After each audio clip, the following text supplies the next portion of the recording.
Built in 1828, the Castletown Windmill is the oldest surviving windmill in the Isle of Man.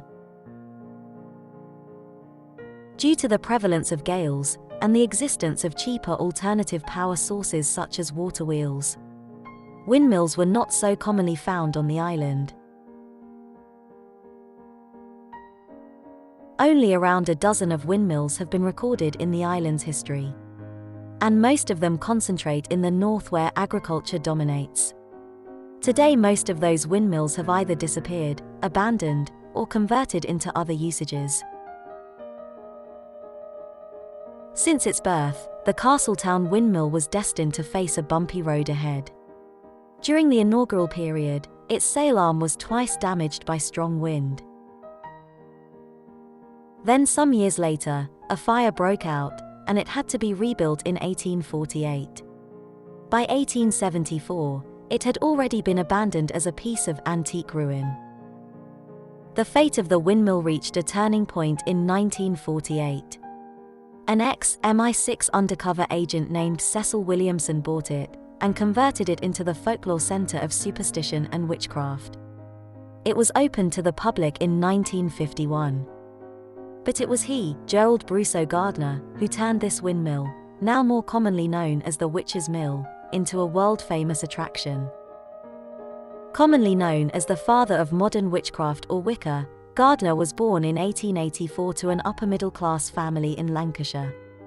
But he spent most of his earlier life in Africa and Asia, where he started to nurture an interest in magic and witchcraft.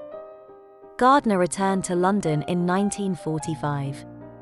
Following the repeal of the Witchcraft Act of 1736 in 1951, he was the first person to openly proclaim himself a witch. He also became intent on propagating Wicca through writing and the mass media. Gardner eventually met Cecil Williamson, and moved to the Isle of Man to become the resident witch of the latter's folklore centre of superstition and witchcraft. The partnership broke up in 1954. Gardner bought the museum and reorganized it as the Museum of Magic and Witchcraft. Williamson returned to England and eventually founded the rival Museum of Witchcraft and Magic, which is still operating in Boscastle, Cornwall today. Since the late 1950s, Gardner's appearance on various popular TV programs helped to push the fame of Wicca and the Witch's Mill to a new height. This interview on the BBC series, Panorama, in 1958, helped Gardner to reach an audience of over 10 million people. Dr. Gerald Brusso Gardner is a qualified scientist. He is also a witch. Most witches are initiated quite young, and of course, some of them are young, some of them are middle-aged, some of them are old. Here is another interesting appearance on TV in 1959.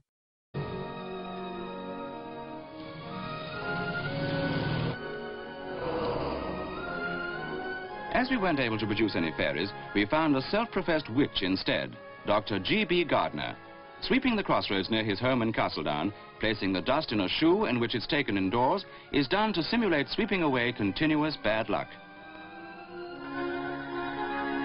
These superstitions are typical.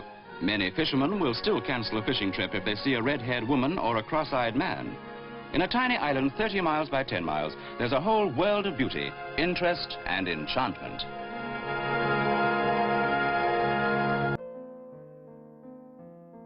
Gardner died in 1964. His successor, Monique Wilson, only continued to run the museum until 1973, when she shut it down and sold all its collections to the USA.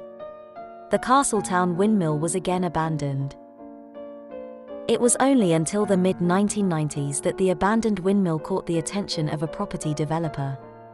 The whole estate where the museum used to be housed was converted into a residential complex. The 5-story mill tower had been left floorless for more than a century. So one immediate challenge for the developer was how to revive the flooring partitions. The conversion of the mill tower was completed in the year 2000. It became a 4-bedroom cottage, with a sunroof on the top. Its panoramic view over the south of the island was stunning. Soon after the residents moved in, a serious problem emerged. The unrendered external walls allowed moisture to easily accumulate, to an extent that the tower almost became uninhabitable. Fortunately, using images taken during Gardner's time, the architect was able to convince the planning authority that the tower used to be rendered in red. A builder specializing in historical buildings restoration was called in to re-render the tower in a lime mortar with red pigment. The works were completed in the year 2007.